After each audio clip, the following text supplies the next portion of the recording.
Two main things have come out of this. There is, number one, there is absolutely no coexistence. And that is what the companies are still telling farmers in Europe. You can have coexistence. There is no such thing as coexistence. You can no longer have an organic farmer, and you no longer can have a conventional farmer. It only becomes a GMO farmer, so your choice is gone. Containment. You cannot contain GMOs. You cannot contain pollen flow in the wind or by bees or seeds blown in the wind or transportation. So there is no such thing as containment. In Germany last January, when I was speaking there, the companies were saying all you had to keep is a 5-meter buffer strip for containment. Well, you know, farmers know better. Or one farmer in Germany said to me, he said he could spit farther than 5 meters. But anyway, no containment, no such thing as coexistence. Now, I would say, according to the University of Manitoba at Winnipeg, there is no pure canola seed left in Canada, and very doubtfully on the prairies there'd be any pure soya seed left in Canada. It is all contaminated. Here's the other important issue, and especially for organic farmers, is that once you introduce a GMO into a certain plant, it not only affects that plant, but it affects the whole family of plants where that plant comes from. In other words, canola comes from the brassica family. And in that family, you have radishes, turnips, cauliflower, even distant cousins like wild mustard. And through cross-pollination, those market garden crops are also being affected and become GMOs, according to the University of Manitoba. So that has become a real big concern about the contamination and how it can spread from the crop it is put into, or the plant it is put into. Lucy just mentioned about GMO wheat. They're trying to bring in GMO wheat. And believe me, if GMO wheat was ever brought into Canada, you could no longer have an organic farmer in our country, because wheat comes from the grass family. So you could not, and through cross-pollination, you could no longer have organic farmers. And that's why I made the statement before, organic farmers, I often have felt, don't realize how serious the situation is to lose their status as an organic farmer. So those are some of the main reasons. Now, Lucy also mentioned about flax, and I'll just touch briefly on that. That nobody ever knew about the introduction or the regulatory approval, and it was not given.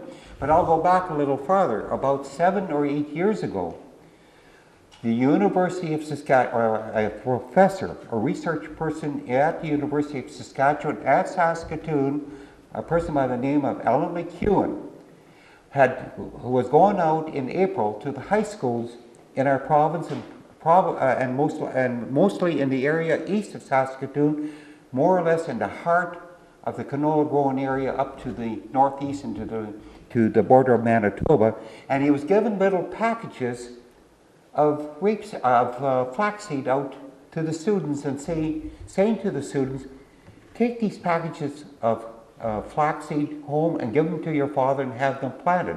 It's a new flax that we have developed at the university.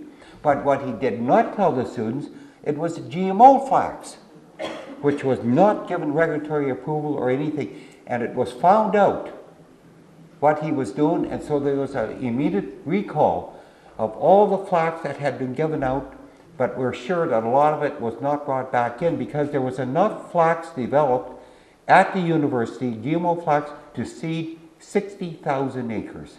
They had spent around $2 million to develop this new GMO flax. So it all had to be destroyed. And I really got a lot of blame at that time by the university and Alan McEwen, and we had some radio broadcasts, TV broadcasts, and Alan was fired. But he still had a contract with the provincial government at the university, and he could not be let go immediately. So he stayed another year, and Alan has gone to Berkeley in California. So that's where he's at. And I firmly believe that now with the contamination of the flax shipments being refused in Europe, came from that flax that the University of Saskatchewan developed 6 or 7 years ago, because all the GMO flax, I'm sure, was not brought back or returned to university. So I thought I would touch on that. There are many other issues, as I stated before, and I would like to talk about the issues of what Monsanto really is doing to farmers on the prairies and also the northern plains of the U.S.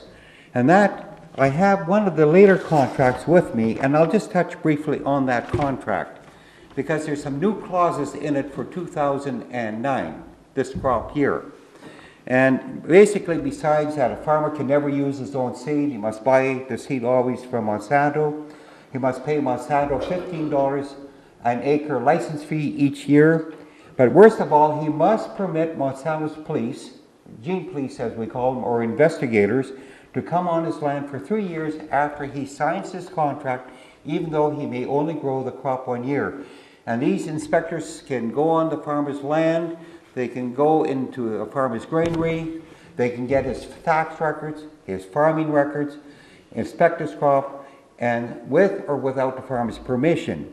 If a farmer, another clause, if a farmer happens to commit some violation of this contract, Monsanto can make the farmer destroy his crop, burn his crop, or take all the profit from his crop. Another clause, a farmer is not allowed to tell anyone what Monsanto has done to him in a case like that. So his freedom of speech is taken away. Another clause that has been in for 2009, if the seed that the farmer has bought from Monsanto, something goes wrong or something is wrong with the crop or with the plants, the farmer can never take Monsanto to court and sue Monsanto for the damages. He gives his right up to even take Monsanto to court.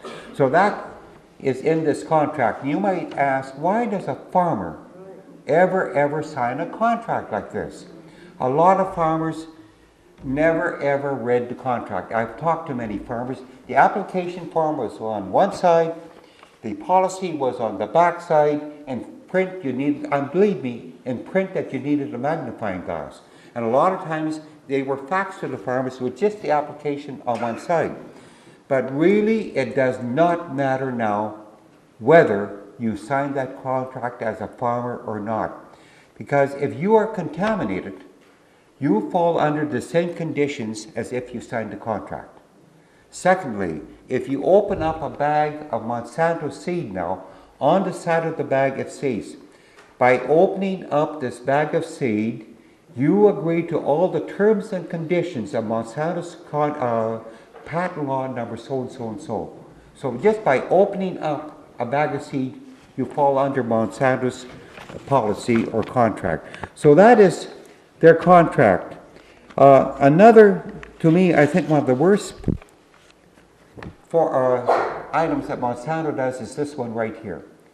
And in it states this. It's a brochure from Monsanto. At one time it was also in the Western Producer. It's in their brochures. And in the United States they advertise this even on the radio. And here it states, if you think your neighbor is growing Monsanto's GMOs without a license, you should inform on your neighbor to Monsanto. And if you do this as a farmer, you'll get a free gift from Monsanto. Primarily on the prairies, you'll get a leather jacket or free chemical. I've seen both of that. So if a farmer happens to do that to his neighbor, immediately Monsanto will send out 2 of their police. And I've been mentioning police.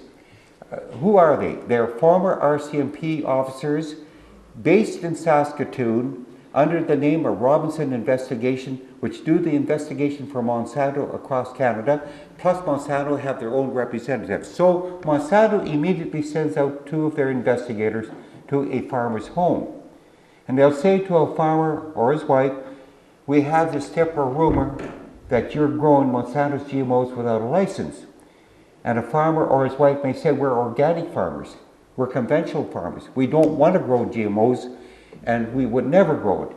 And Monsanto will say to a farmer, you're lying, if you don't confess, we'll take you to court and you won't have a farm left.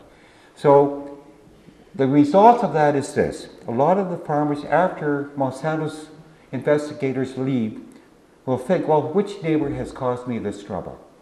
Was it over here, this neighbor, or there, or down the road?